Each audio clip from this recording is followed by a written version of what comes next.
लखनऊ में होने जा रहे ग्लोबल इन्वेस्टमेंट समिट 2023 को लेकर लगातार तैयारियां चल रही है। ऐसे में कई मंत्रियों ने विदेश में भी जाकर निवेशकों से बात की है। इनमें से कैबिनेट मंत्री संजय निषाद भी शामिल रहे। कैबिनेट मंत्री संजय निषाद से एक्सक्लूसिव बात की एवन न्यूज के स्टेट हेड अमरीश सिंह ने।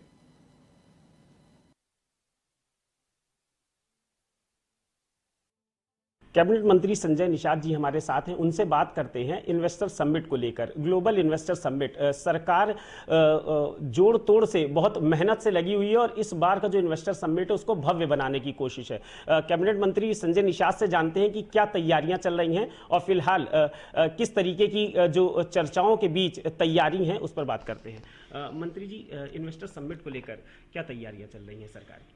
सरकार हमारी जनता के द्वारा है और जनता के लिए जो जो आवश्यकताएं हैं, जो जो उनकी ज़रूरत है उसे हम लोग पूरा करेंगे। विकास के क्रम में इन्वेस्ट होना बहुत ज़रूरी है, इंडस्ट्री आना ज़रूरी है, उसी से रोज़गार होगा, उसी से राजस्व वृद्धि होगी, उसी से हम समृद्धिशाली होंगे और उत्तर प्रदेश उत्तम प्रदेश बनेगा। उसके लिए हम धन्यवाद दूंगा अपनी सरकार को।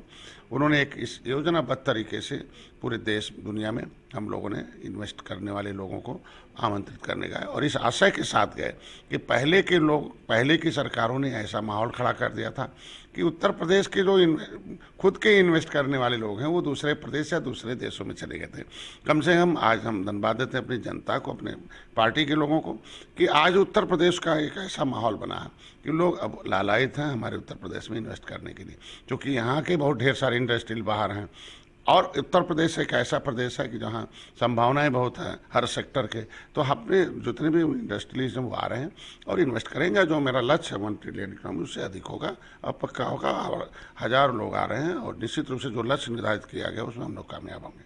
अच्छा, विदेशों में भी मंत्री जी आप लोग गए, विदेशों में भी बड़े जो उद्योगपति हैं, जो इन्वेस्टर्स हैं, उनको आप लोग ने आमंत्रित किया, कैसा रिस्पॉन्स आप लोग को मिला?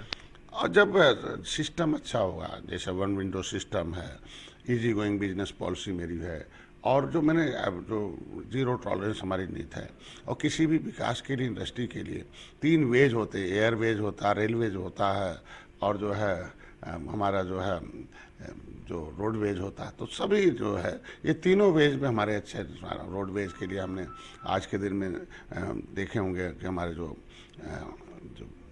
जो बड़े बड़े हाईवेज हैं, एक्सप्रेसवे हैं और अभी हमारे और भी मतलब एक्सप्रेसवे पेंडिंग है।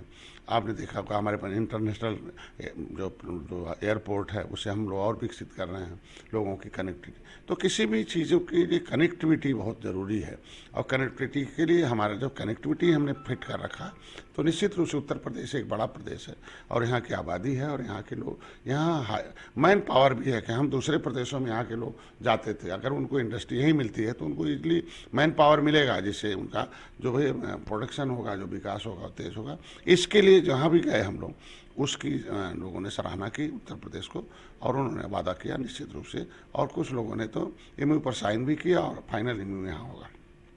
अच्छा, हम अपने चैनल के माध्यम से ग्लोबल इन्वेस्टर समिट के लिए आप लोग को बधाइयां देते हैं, लेकिन अगर बात करें स्वामी प्रसाद मौर्य की, लगातार कई दिनों से विवादों में है रामचरितमानस को लेकर। अब ताज़ा बयान आया था भाजपा प्रदेश अध्यक्ष भूपेंद्र चौधरी जी का, जिन्होंने कहा था कि स्वामी प्रसाद मौर्य जी को अपने बयान के लिए माफ़ी मांगनी चाहिए, लेकिन स्वामी प्रसाद मौर्य का कहना है कि वो अपने बयानों को लेकर फिलहाल किसी तरीके का माफ़ी नहीं मांगेंगे क्योंकि उनको लगता है कि उन्होंने तथ्यों के आधार पर ये बयान दिया है। इस पर क्या कहना चाहेंगे? देखिए, इस देश में शिक्षा सिस्टम है, एक प्राइमरी शिक्षा है, एक इंटरमीडिएट शिक्षा है और उसके बाद हायर शिक्षा है, उसके बाद भी हम सुपर हायर शिक्षा है, स्पेशलिटी शिक्षा है। तो किसी चीज़ को हम इवेल्युएट करने के लिए, वैल्यूएशन करने के लिए अगर हम उसको वैल्यूएट करते हैं तो किस स्तर की शिक्षा, किस स्तर से हम वैल्यूएट करते हैं। जिस चौपाइयों पर, जिस ग्रंथों पर रिसर्च हो रहा, कोई रिसर्च करने वाला व्यक्ति उस पर कुछ बोले तो उसको तवज्जो, और जिन व्यक्तियों की जुबान को जनता ने खारिज कर दिया हो, लोकतंत्र का मालिक जनता है, असली पावर जनता है, असली जज जो है जनता है, साइनिंग अथॉरिटी जनता है और जिसको साइन करने से कभी साइन किया, इनको अवसर दिया तो जनता के लिए तो कुछ काम किए नहीं, तो अब जनता इन लोगों से काम मांगती है और काम के बदले रिजल्ट देना चाहती है।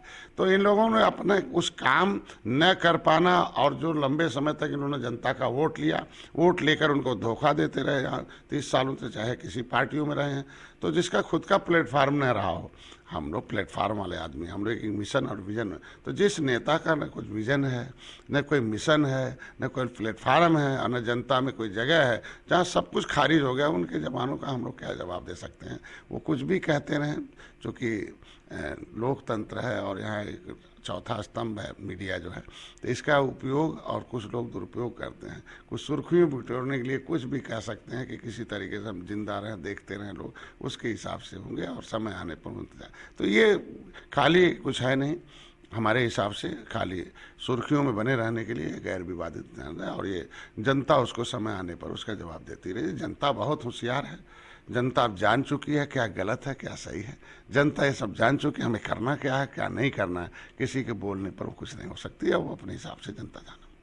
ये थे हमारे साथ कैबिनेट मंत्री संजय निषाद जी, जिन्होंने ग्लोबल इन्वेस्टर समिट पर ये कहा कि सरकार की तैयारियां हैं TTT, जो कि मुख्यमंत्री योगी आदित्यनाथ जी भी जिस पर लगातार प्रचार और प्रसार कर रहे हैं और कह रहे हैं कि इस बार का ग्लोबल इन्वेस्टर समिट जो है वो भव्य होगा। वहीं स्वामी प्रसाद मौर्य के मुद्दे पर उन्होंने कहा कि ये सिर्फ एक पब्लिसिटी स्टंट है, सुर्खियों में बने रहने के लिए ये एक बयान दिया जा रहा है जिसका कोई महत्व नहीं है। वीडियो जर्नलिस्ट सनोज शर्मा के साथ Amrish Singh, A1 TV news.